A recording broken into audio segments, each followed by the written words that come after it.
నమస్కారం NS news కి స్వాగతం. నా పేరు ఉషా. ముందుగా ముఖ్యాంశాలు. సమాచార హక్కు చట్టం ద్వారా అధికారులు తెలియజేసిన వివరాల ప్రకారం మద్యం షాపుల వద్ద నిర్వహించే పర్మిట్ రూమ్లలో ఇలాంటి సెట్టింగులు ఏర్పాట్లు చేయరాదని క్లుప్తంగా తెలియజేశారు. కానీ కరీంనగర్ జిల్లా వ్యాప్తంగా పట్టణాల పల్లెలు అనే తేడా లేకుండా అన్ని మద్యం దుకాణాల వద్ద పర్మిట్ రూమ్లలో బార్ షాపులకు దీటుగా పెద్ద ఎత్తున సిట్టింగ్ ఏర్పాటు చేసి నడుపుతున్నారు. మరి ఇంత పెద్ద ఎత్తున సిట్టింగ్లో ఉన్నా కూడా ఎక్సైజ్ శాఖ అధికారులు ఎందుకు చర్యలు తీసుకోవడం లేదు?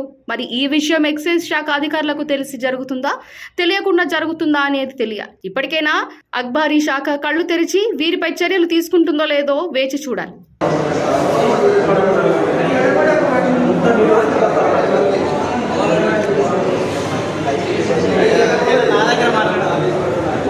లైట్ చెకప్ ఉన్నది.